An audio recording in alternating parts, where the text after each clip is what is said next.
Welcome back, friends. This week, I'm going to respond to all the people who called me a hater. All the people who attacked me online. We're going to talk about the McBroom family and some of the things they've said, and we're going to use this as an educational experience. This is not hate. This is just educational. Let's jump into it.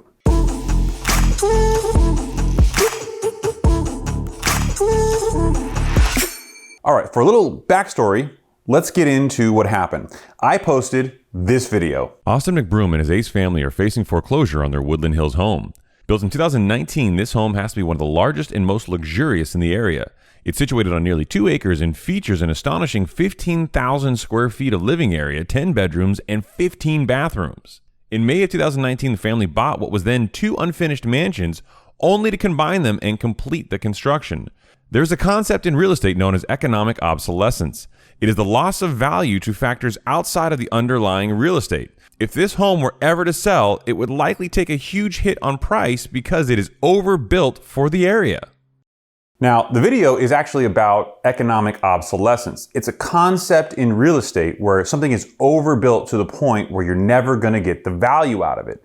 So the McBroom family, where they combine 2 mansions effectively into one mega mansion, is overbuilt for the area. There are not similarly situated homes. And appraisers who are appraising single-family residences or properties look for similar properties in the market area that they can use as a comparable property. Under USPAP, which is the governing body for appraisers, they have to look for similarly situated properties. And finding a property that's combining 2 mansions into a mega mansion like that is, well, really hard to find and not necessarily common for the area. So their home, just by nature of it was combining 2 properties, is significantly overbuilt. So there's always going to be an appraisal issue there. The highest and best use, another appraisal term, will always wind up being 2 separate properties given the location, size, and structure and viability of the market. There's just not going to be another home of that size and shape out there to use as a comparable property to get the value or the cost that they put into that property for someone else. Who's going to come along and buy it? Well, that video wound up becoming quite sensational online. I think we had just about 400,000 views at my last count, and most of them Austin McBroom family supporters or massive haters, people who really wanted to see them fail. Let's be kind here. They're parents, they have children, they have a family to take care of, and while I respect that, they also have their own legal issues. None of this is a judgment against their character. There's lots of people who make bad legal decisions. But one of the things they did from the original posting of that video until now was put out a video of their own, an hour-long video talking about all the reasons why they let their property go. And what I want to do is unpack a little bit as to how some of the things they said there show a clear disconnect for some facts as it relates to real estate and law that they now have circumstantially been proven to have known through other videos. And you can go back in their timeline and find videos, but this is not about discrediting them as much as it is being an educational experience. One of the things that I think I'm very proud of this week is one of the young viewers out there. Her name was Adriana, I believe. She was a younger fan of them, and she found out by going back and forth with me in the comments. It started off very negative and kind of worked its way through an educational process, that some of the things I was saying was actually true, and she wound up seeing the family for what they are, people who have a dire financial situation. So let's get into that. Number 1, they said they bought the home and they never got a certificate of occupancy from the builder, and they had to live in this really, really bad set of circumstances. Well, I can tell you unequivocally that they actually acquired the property during construction from the owner builder. And as a result of that, they actually bought the company which owned the property, and they moved into the position of registered agents for service of process. So what does that mean? They bought the company which owned the home, and the owner builder doesn't have to be licensed as a general contractor, but there is a general contractor on file. How do I know? I'm a general contractor. I know what these things look like, and I know the laws. So what I can tell you is they handed over a property to them. They bought the LLC, they bought the business that owned it. Vis-a-vis their ownership in the entity, they now own the property. And they could not get a specific loan that's normal for everybody else, a long-term single-family residence loan, whether that was 3 years or 5 years, and hybrid loan or a 30-year fixed loan, they couldn't get that. They had to go to a private money lender, 5 Arch Funding. And in those documents, which are of public record, 5 Arch Funding clearly states the property is not to be used as an owner-occupied residence because it never had a certificate of occupancy. So it becomes incredibly challenging for anybody who has a property without the C of O or certificate of occupancy to really do anything besides maybe film there. And you can see how, given their business is YouTube, that could have been their pitch.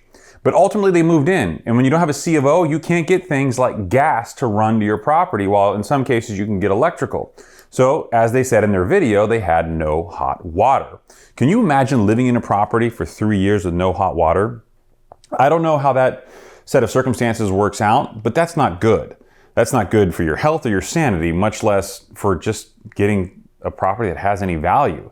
No one's going to want to buy a property if you can't get hot water in it. So you start to go through the details of the story and things just start to get a little fuzzy. They don't make a lot of sense. But what I can also tell people out there, and they like it or not, they said that they didn't have a retaining wall and the builder was cheap. Well, clearly, if you go onto Google Maps or you look at it, the property actually has not only 1, but 2 retaining walls. So there are retaining walls on the property. The issue that they continue to not address is that pool of that size that wraps around 2 lots and fills almost their entire backyard was overbuilt for the backyard. Remember, if that was 2 properties and not 1, there wouldn't necessarily be a pool of that size. It would be 2 smaller pools. The weight of all that water, the weight of all that concrete, that hardscape, was never meant to be there. And jet skiing in your pool, probably not a good idea, whether or not you have a retaining wall. So the arguments that they've made saying that the property was not properly built and there's all these things that are wrong with it, some of that falls upon them because they bought the property mid-construction and then combined it. Whether they made a deal with the builder or not, they can still sue the builder. They argue in their video they can't sue somebody who doesn't have a net worth. Well, you can go after a contractor's license. Contractors all have bonds that are required by law. You can go after the bonds. You can sue them personally for violating the terms of their agreement. There's a number of reasons why you would sue these people. And even if they don't have money, you still want to be on the public record of having had a lawsuit which got you a judgment in your favor, so at the very least you can try to repair your credit in your set of circumstances. So what happens? 5 Arch Funding comes in at the foreclosure auction and there are no bidders. Why? Because the property is not economically desirable. Because nobody wants to buy a property that is economically obsolescent. It's overbuilt for the area and its highest and best use is now 2 properties. So somebody who buys it is most likely going to have to break it up into 2 in order to sell it. And that's going to cost more money. So it goes to foreclosure, nobody buys it, the private money lender, 5 Arch Funding, takes it back, and now the McBrooms are allowed to stay in the property until such time as they hit the statutory limits and they're evicted. They have chosen to leave the property. Don't let them fool you. That wasn't a voluntary action to get away from the stress. There are irreparable damage to their credit, to their financial position, to a number of other issues. One of the other challenges they talk about is they said they didn't know all these things. These things weren't disclosed. Well, in every side of a transaction, there's usually a real estate agent. There's a listing agent and a selling agent, the person who lists the property for sale and the person who actually sells it and brings the buyer. It sounds like they didn't have somebody to bring the buyer, and they may have relied heavily on the listing agent for whatever it was that they were doing in the purchase contract. But that is not their agent. The listing agent represents the seller, not you, the buyer. And they may have fallen victim to their own lack of financial literacy. This is not necessarily a knock on them. There's a lot of people who, if they got $1 million today, would make very similar mistakes as it relates to their lifestyle. Do they need to buy a property that big? Absolutely not. Foolish decision. Do they need to buy a property that was newly constructed and combine it? No. That was overzealous on everyone's part. Was it a poor use of money? Absolutely. Is it a life lesson for them? Yes, a very costly one. Does that mean they're bad people? Absolutely not. Does that mean that they need to bend the truth to save face, to, cater a story to their audience? 100%. They have a very, very profitable lifestyle, and they'll continue to have it so long as their fans believe in their authenticity.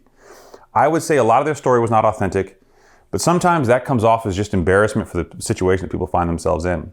There's a number of lawsuits out there But the end all be all resolution for these people is it's no longer their home and the circumstances have changed as such as their story has described things to be a little bit hazy and murky at best.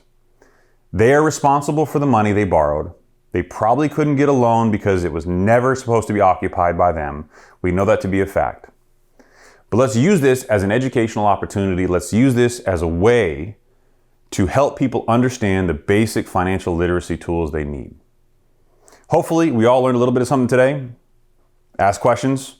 Feel free to comment. I know this is a little bit of dated news for those of you out there who think that I'm a hater or going to call me names, but the point is to educate. Let's get into the comments. Let's talk about it.